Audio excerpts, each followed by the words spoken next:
Hey, what's up, you guys? I just wanted to do a video about this Walmart scammer subject again because I just had a long talk with the customer. But I'm here at the Walmart.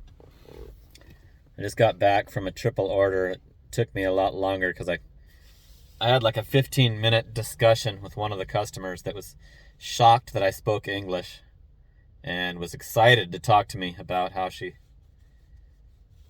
knows that it's not the driver that's supposed to come. It says the name. The customer has the driver's name, and it's very often a girl's name and a guy that doesn't speak English showing up to her house. And she couldn't believe the information that I was able to give her, and I told her to look up the video, the Spark scammer video. Very bad for Walmart customers. But I wanted to bring up the question of, is Walmart going to get away with it? Will Walmart get away with this? I think it's criminal. Like I believe that the manager of this store, 1512, should have criminal charges brought on them because they're sending unknowns to these people's houses.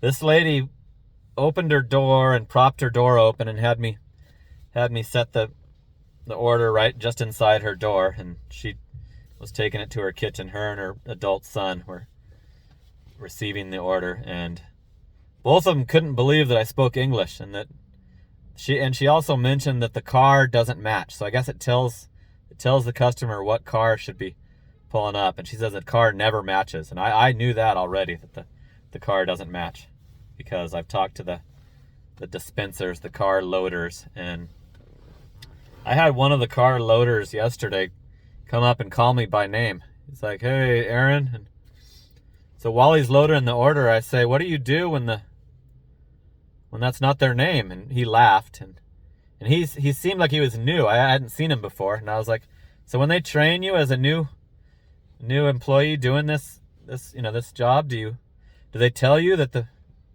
person that you're giving the order to is not the correct person? How does that go? Do they should give you a heads up, right? Or you're going to start to get suspicious."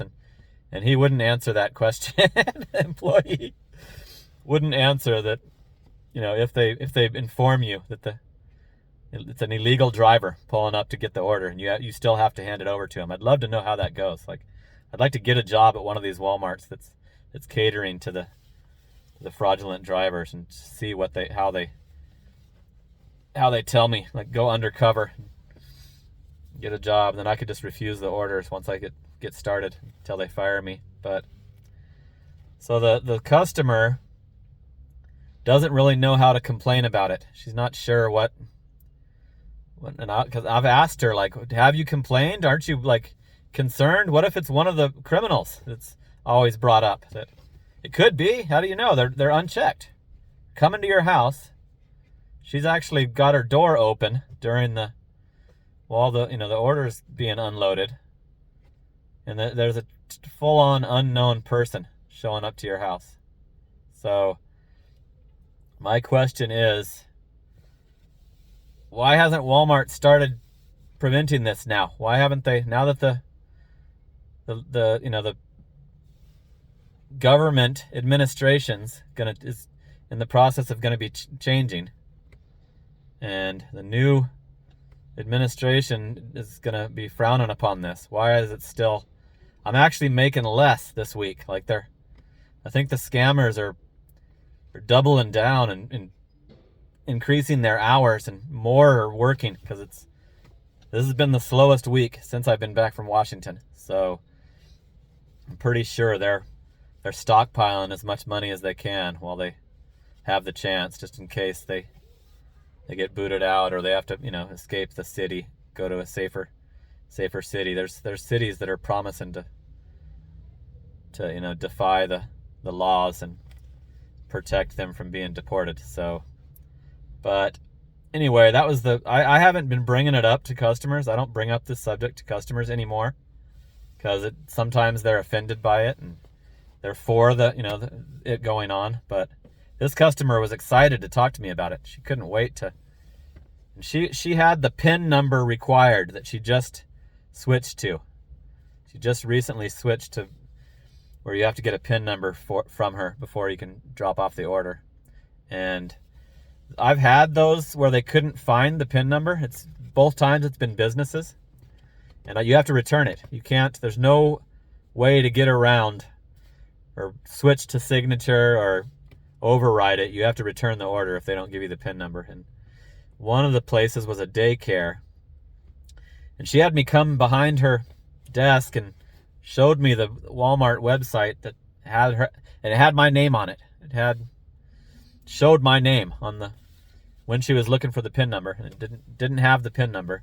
So I think the PIN number might only come in the actual app that the residential customers use. But anyway, they see the driver's name. These customers see the driver's name, and when it's a girl's name and it's a dude, then that's obvious as hell that it's not the right driver. So this would be an issue if it was immigrants or not. If this was happening with just U.S. citizens and there was the wrong driver showing up and that you were told, you should still be upset as the Walmart customer, because how do you know that's not a criminal? These Walmart customers have been promised that their driver's been background checked and their driver's license is good and they're not a felon. So how long is Walmart going to get away with this, and will they get away with it when it stops? If it gets stopped from the laws changing, or actually the laws being enforced all of a sudden, is Walmart going to get a class action lawsuit and owe all these thousands of customers $100 each, or whatever the penalty is for putting their lives in danger, possibly? So I want to do one more video about this because of that conversation with the customer, and get you guys' opinion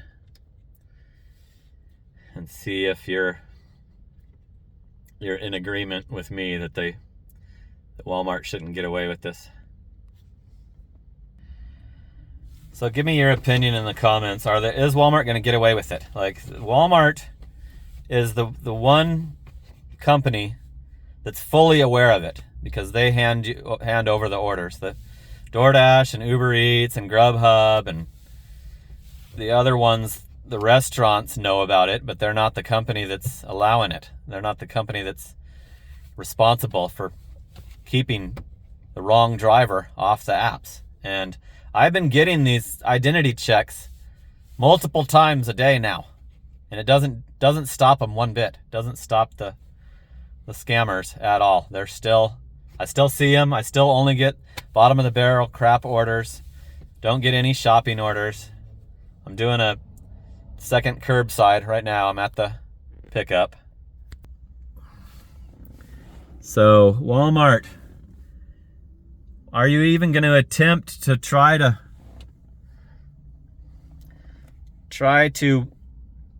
stop this issue? Stop this. That customer is pissed. The customer was more pissed after she talked to me. She was way more pissed off about it when she got when she confirmed it with me. So there's got to be more customers that are fully aware of it and haven't figured out a way to complain about it. And I would not have Walmart delivery in this city of mine, because I don't want unknowns showing up to my house every time they bring an order. So anyway, I just wanted to do that. Probably might be my last rant on the Spark scammer situation, but hopefully we'll see if it gets resolved. A lot of people are saying nothing's gonna change. So we'll find out in the upcoming months. All right, that's it for now. We'll talk soon. Later.